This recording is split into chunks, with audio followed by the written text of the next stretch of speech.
స్వచ్ఛత అంటే నందిని. నందిని పాలు మరియు పెరుగు. వాగర్థవివ సంపృక్తౌ వాగర్థ ప్రతిపత్తయే జగతః పితరౌ వందే పార్వతీ పరమేశ్వరౌ. ఆదిత్యాయ చ సోమాయ మంగళాయ బుధాయ చ గురుశుక్ర శనిభ్యశ్చ రాహవే కేతవే నమః. శృంగేరి జగద్గురు పీఠాధిపతులకి, కంచి పీఠాధిపతులకి నమస్కారములు తెలియజేసుకుంటూ కార్యక్రమాన్ని ప్రారంభిద్దాం. ద్వాదశ రాశులలో భాగంగా మే 18వ తారీఖు నుంచి 31వ తారీఖు వరకు ఈ 12 రాశుల వారికి ఏ విధంగా ఉండబోతుందో తెలుసుకునే ముందు గ్రహ సంచారం గురించి తెలుసుకుందాం. మేషంలో బుధుడు, వృషభంలో రవి, మిథునంలో గురువు, అలాగే కర్కాటకంలో కుజుడు స్తంభించి ఉండడం. 18వ తారీఖు నుంచి రాహువు కుంభంలోను, కేతువు సింహంలోని సంచారం చేస్తుండడం.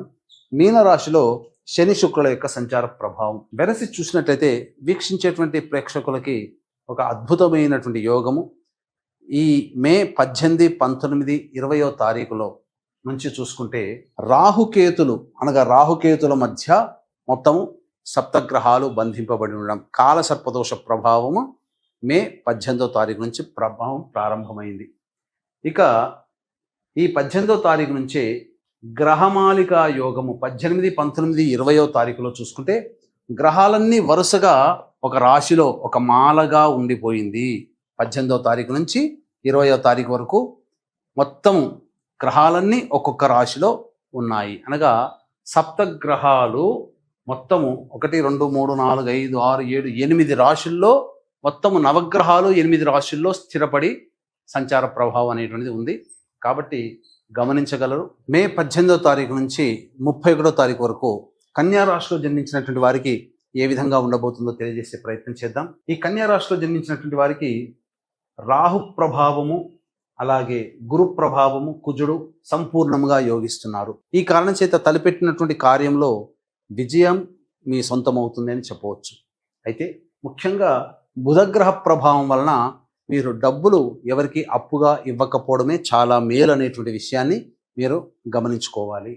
ఇక ప్రధానంగా చూసుకున్నట్లయితే కేతుగ్రహ ప్రభావం చేస్తున్నటువంటి ఏ ప్రయత్నంలోనైనా కానీ సాధారణంగా ఆటంకాలు అనేటువంటివి తరచూ సంభవిస్తాయి. కాబట్టి దేవతానుగ్రహాన్ని పొందే ప్రయత్నం చేస్తూ మీరు గనక ఉన్నట్లయితే మీరు చేపట్టేటువంటి ప్రతి పనులలో కూడా సాఫీగా సాగుతాయని చెప్పవచ్చు. ఇక సప్తమ శుక్రుడు, సప్తమ శని ప్రభావం వెరసి చూసుకున్నట్లయితే ప్రధానంగా వివాహం కావాల్సినటువంటి అబ్బాయిలకి అమ్మాయిలకి కూడా చక్కటి సంబంధాలు అనేటువంటివి నెలకొల్పబడతాయి.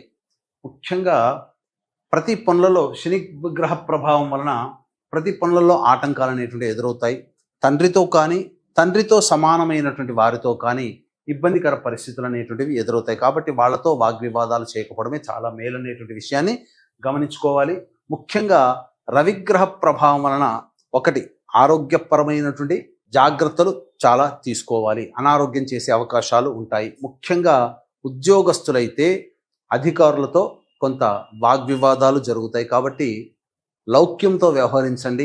పరిస్థితులు మనకు అనుకూలంగా లేవు కాబట్టి తగ్గి ఉన్నట్టయితే మీకు జీవితంలో పరాభవాలు తగ్గుతాయి.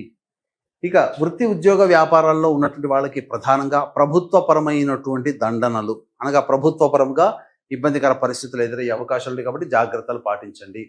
ఇక ముఖ్యంగా చూసుకున్నట్లయితే విద్యార్థులకి ప్రధానంగా విదేశీయానము, విదేశీ విద్య సంబంధించిన చేయ ప్రయత్నాలన్నీ కూడాను కొలిక్కి వస్తాయి.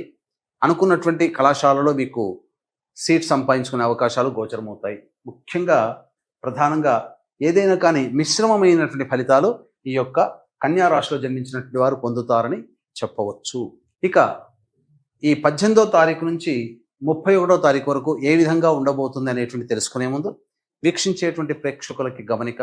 ఈ నెల 22వ తారీఖు రోజున హనుమత్ జయంతి సందర్భంగా ప్రధానంగా జాతకరీత్యా ఉన్నటువంటి విద్య, వివాహ, ఉద్యోగ, దాంపత్య, అనారోగ్య సమస్యల నివారణ, అలాగే ముఖ్యంగా శని మార్పు, రాహు మార్పు, కేతువు మరియు గురువు మార్పు అనేటువంటిది జరిగినటువంటి కారణం చేత కొన్ని రకాల సమస్యలు అనేటువంటివి ఈ కన్యా రాశిలో జన్మించినటువంటి వారికి ఉత్పన్నమవుతాయి. కాబట్టి ఈ సంబంధించినటువంటి రాశులలో జన్మించినటువంటి వారికి దోష నివారణార్థమై సర్వదోష నివారణ పూజలు, హోమాలు అనేటువంటి జరిపించి శంకరుంగలి మాల శక్తిపాతం చేసి ఇవ్వడం జరుగుతుంది. అలాగే సరస్వతీ నది పుష్కరాలు కూడా ప్రారంభమయ్యాయి. 26వ తారీఖు రోజున సోమవతి అమావాస్య. ఈ సందర్భముగా ప్రధానంగా ఈ సోమవతి అమావాస్య సందర్భంగా పితృదోష నివారణ, తండ్రి వైపు 6 తరాలు తల్లి వైపు 3 తరాల్లో ఏవైనా దుర్మరణాలు కనుక ఉన్నట్లయితే, సమస్యలు అధికంగా ఉండి పరిష్కారం లభించకుండా ఉంటే అది పితృదోషంగా చెప్పబడుతుంది. కాబట్టి ఆ పితృదోష నివారణ కార్యక్రమం కర్ణాటకలో జరిపించడం జరుగుతుంది. ఇక 27వ తారీఖు రోజున కూడా అమావాస్య ఉన్నటువంటి కారణం చేత ఆ రోజున మీకు పిండ ప్రదాన కార్యక్రమాలు, అనగా భర్త వైపు 3 తరాలు భార్య వైపు 3 తరాల్లో సరస్వతీ నది పుష్కరాల సందర్భంగా పిండ ప్రదాన కార్యక్రమాలు అనేటువంటి జరిపించడం జరుగుతుంది. అవకాశం ఉన్నవాళ్ళు కార్యక్రమ తదనంతరం కాంటాక్ట్ చేసి పూర్తి వివరాలు తెలుసుకోవచ్చు.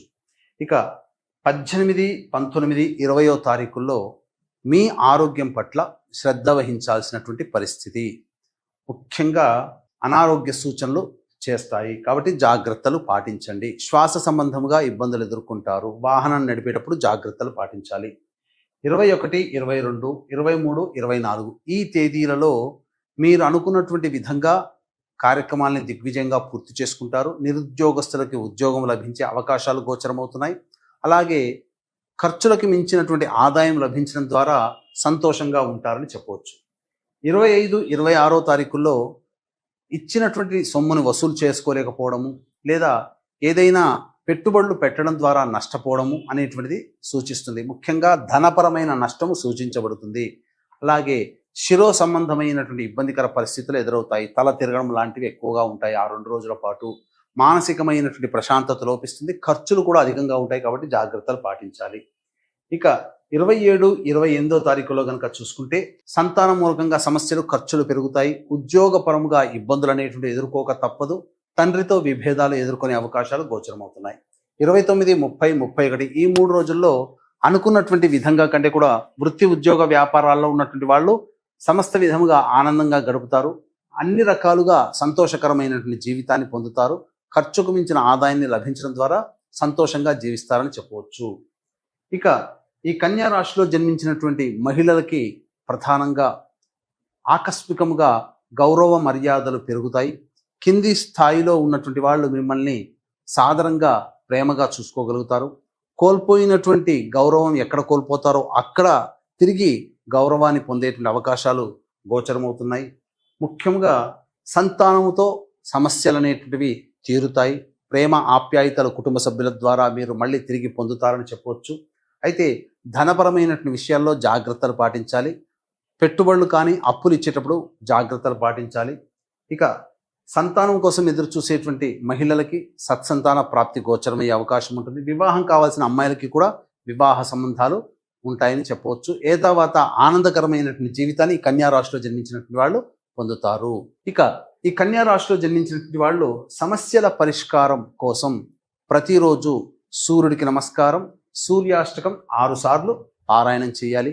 అలాగే వీలు కుదిరినప్పుడల్లా విష్ణు సహస్రనామ పారాయణం చేసుకుంటే చాలా మేలు జరుగుతుందని చెప్పవచ్చు. ఇప్పుడు చెప్పినటువంటి సమస్యల కంటే ఇంకా విభిన్నంగా మీ యొక్క జీవితం ఉంది అనంటే మీ యొక్క జన్మజాతకంలో నడుస్తున్నటువంటి గ్రహ దశాంతర్దశల ప్రభావాలు. కావున దగ్గరలోని మంచి ఉపాసనా పరులైనటువంటి జ్యోతిష్యుల్ని సంప్రదించి వారి సలహాలు సూచనలు కనుక పాటించినట్లయితే మరింత మెరుగైనటువంటి జీవితాన్ని పొందుతారని తెలియచేయవచ్చు. అలాగే మే 22వ తారీఖు రోజున హనుమత్ జయంతి సందర్భంగా జరిగే సర్వదోష నివారణ పూజల హోమాల్లో పాల్గొని శక్తిపాతం చేయబడినటువంటి శంకరంగని మాలని పొందవచ్చు. అలాగే సరస్వతీ నది పుష్కరాల సందర్భంగా 26, 27వ తారీఖుల్లో పిండ ప్రదాన కార్యక్రమం కాళేశ్వరంలో, అలాగే గోకర్ణంలో పితృదోష నివారణ కార్యక్రమాలు జరుగుతాయి. అవకాశం ఉన్న వాళ్ళు కార్యక్రమాలందరితో కాంటాక్ట్ చేసి పూర్తి వివరాలు తెలుసుకోవచ్చు. సర్వం శ్రీ ఉమామహేశ్వర పరబ్రహ్మార్పణమస్తు.